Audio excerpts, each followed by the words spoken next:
வணக்கம். சுதந்திர தினத்தை முன்னிட்டு நண்பர்கள் கால்பந்து கழகம் சார்பில் நடைபெற்ற கால்பந்து போட்டியில் வெற்றி பெற்ற அணிகளுக்கு சட்டப்பேரவைத் தலைவர் செல்வம் பரிசுகள் வழங்கி பாராட்டினார். புதுச்சேரி காரமணிக்குப்பம் ஜீவானந்தம் அரசு மேல்நிலைப்பள்ளி மைதானத்தில் நண்பர்கள் கால்பந்து கழகத்தின் சார்பாக 22ஆம் ஆண்டு சுதந்திர தின கால்பந்தாட்ட போட்டிகள் கடந்த 15ஆம் தேதி தொடங்கி சனிக்கிழமை நிறைவடைந்தது. இப்போட்டியில் புதுவை, தமிழ்நாடு, கேரளம் ஆகிய மாநிலங்களில் இருந்து 32 அணிகள் பங்கேற்றன. இறுதிப் போட்டியில் சென்னை GST சென்ட்ரல் எக்ஸசைஸ் அணியும் புதுச்சேரி கால்பந்து நண்பர்கள் கழக அணியும் மோதின. போட்டியில் புதுச்சேரி கால்பந்து நண்பர்கள் கழக அணி 4-2 என்ற கோல் கணக்கில் வெற்றி பெற்றது. அதன் பிறகு நடைபெற்ற பரிசளிப்பு விழாவில் சட்டப்பேரவைத் தலைவர் செல்வம், சட்டமன்ற உறுப்பினர் ரிச்சர்ட்ஸ் ஜான்குமார் ஆகியோர் சிறப்பு விருந்தினர்களாக கலந்து கொண்டு வெற்றி பெற்ற அணிகளுக்கு பரிசளித்தும் கேடயம் வழங்கியும் பாராட்டினார்கள். இந்த நிகழ்ச்சியில் அரிமா சங்கம் சுரேஷ், பாஜக மாநில விளையாட்டு மன்ற திறன் மேம்பாட்டு அணித் தலைவர் லட்சுமி நாராயணன் உட்பட பலர் கலந்து கொண்டனர். புதுச்சேரி ஆளுநராக பதவியேற்ற பிறகு முதல் முறையாக கைலாஷ்நாதன் அவர்கள் இன்று டெல்லி புறப்பட்டு சென்றார். புதுச்சேரியின் புதிய கவர்னராக கைலாஷ்நாதனை குடியரசுத் தலைவர் திரௌபதி முர்மு நியமித்தார். இதையடுத்து அவர் கடந்த 7ஆம் தேதி புதுச்சேரி கவர்னராக பதவியேற்றார். தொடர்ந்து ஊசுடு, பாகூர் ஏரிகளுக்கு சென்று ஆய்வு மேற்கொண்டார். இதனிடையே சுதந்திர தின விழாவையொட்டி ராஜ்நிவாசில் கவர்னர் அளித்த விருந்தில் முதல்வர், அமைச்சர்கள், ஆளும் கட்சி MLA-க்கள் மட்டுமல்லாமல் எதிர்கட்சிகளான திமுக, காங்கிரஸ் தலைவர்களும் MLA-க்களும் கலந்து கொண்டனர். இந்நிலையில் ஆளுநராக பதவியேற்ற பிறகு முதல் முறையாக கைலாஷ்நாதன் இன்று காலை 6 மணியளவில் டெல்லி புறப்பட்டு சென்றார். டெல்லியில் உள்ள புதுச்சேரி விருந்தினர் பாலியில் இரவு தங்கும் அவர் நாளை டெல்லியில் முகாமிட்டு பிரதமர் மற்றும் மத்திய அமைச்சர்களை சந்தித்து புதுச்சேரி மாநில நிலவரம் குறித்து பேசுவார். அன்றைய தினமும் டெல்லியில் தங்கிவிட்டு அதன் பிறகு புதுச்சேரி திரும்புவார் என்று தெரிகிறது. கவர்னரின் இந்த டெல்லி பயணம் முக்கியத்துவம் வாய்ந்ததாக பார்க்கப்படுகிறது. ஜிப்மரில் வேலைக்கு ஆள் சேர்ப்பதாக வெளியிடப்படும் போலியான விளம்பரங்களை பொதுமக்கள் நம்பாமல் எச்சரிக்கையுடன் இருக்க வேண்டுமென ஜிப்மர் நிர்வாகம் எச்சரித்துள்ளது. ஜிப்மர் இயக்குனர் அலுவலகம் வெளியிட்டுள்ள செய்திக்குறிப்பில், ஜிப்மரின் பெயரில் போலியான ஆள் சேர்ப்பு விளம்பரங்கள், அழைப்பு கடிதங்கள், நியமன கடிதங்கள் வழங்கி விண்ணப்பதாரர்களிடமிருந்து பண மோசடி நடைபெறுவதாக தகவல்கள் வந்துள்ளது. ஜிப்மரின் ஆள் சேர்ப்பு முறையானது தனது அதிகாரப்பூர்வ இணையதளத்தில் அறிவிக்கப்பட்டு அதன் பிறகு உள்ளூர், தேசிய பத்திரிகைகள், வேலைவாய்ப்பு செய்திகள் உட்பட அனைத்து ஊடகங்களிலும் விளம்பரப்படுத்தப்படுகின்றன. மேலும் இதற்கான தேர்வுகள் இணையதளம் மூலம் மட்டுமே நடத்தப்படுகிறது. தேர்வு மற்றும் தகுதியின் அடிப்படையில் மட்டுமே ஆள் சேர்ப்பு நடைபெறுகிறது. எனவே இத்தகைய மோசடி நடவடிக்கைகளுக்கு எதிராக பொதுமக்கள் எச்சரிக்கையாக இருக்க வேண்டும். ஜிப்மர் ஆள் சேர்ப்பு தகவலின் நம்பகத்தன்மையை அறிய விண்ணப்பதாரர்கள் அதிகாரப்பூர்வ இணையதளத்தில் சரி பார்க்கலாம் என குறிப்பிடப்பட்டுள்ளது. புதுச்சேரியில் நடப்பாண்டு தென்மேற்கு பருவமழை இயல்பை விட 124% அதிகமாக பெய்துள்ளதாக சென்னை வானிலை மையம் தெரிவித்துள்ளது. புதுச்சேரியில் ஆண்டுதோறும் சராசரியாக 1320 மில்லிமீட்டர் மழை பெய்து வருகிறது. இதில் 40% தென்மேற்கு பருவமழை காலத்திலும் 60% வடகிழக்கு பருவமழை காலத்திலும் பெய்கிறது. பெரும்பாலும் வடகிழக்கு பருவமழை காலத்தில் இயல்பை விட குறைவாக மழை பெய்தாலும் வடகிழக்கு பருவமழை காலமான நவம்பர், டிசம்பரில் அதிகமான மழை பெய்வது வழக்கமாக இருந்து வருகிறது. இதனால் புதுச்சேரி ஒவ்வொரு ஆண்டும் சராசரி மழை அளவை எளிதில் எட்டிவிடுகிறது. இந்நிலையில் தென்மேற்கு பருவமழை ஜூன் மாதம் துவங்கி செப்டம்பர் மாதம் வரை பெய்யும். இந்த ஆண்டு நாடு முழுவதும் தென்மேற்கு பருவமழை சராசரியை விட அதிகம் பெய்யும் என்று இந்திய வானிலை ஆய்வு மையம் தெரிவித்திருந்தது. அதன்படி தமிழகம் மற்றும் புதுவையில் இயல்பை விட அதிகமாக மழை பெய்து வருகிறது. குறிப்பாக கடந்த ஜூன் 1ஆம் தேதி முதல் ஆகஸ்ட் 17ஆம் தேதி வரை 440.5 மில்லிமீட்டர் மழை பெய்துள்ளது.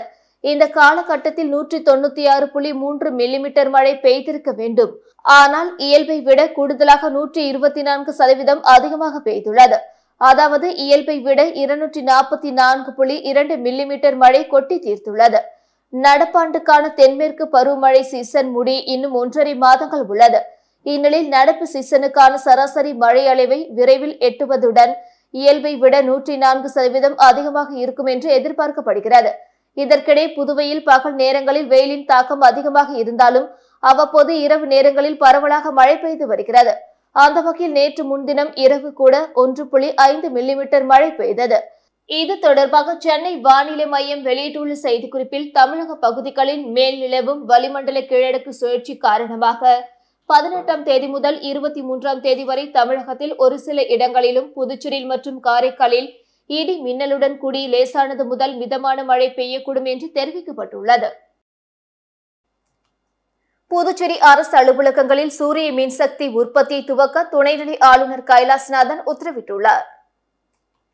புதுச்சேரி கவர்னர் கைலாஷ்நாதன் குஜராத் மாநிலத்தில் முதன்மை தலைமை செயலராக பணிபுரிந்து ஓய்வு பெற்றார். இந்நிலையில்தான் சமீபத்தில் புதுச்சேரி கவர்னராக நியமிக்கப்பட்டார்.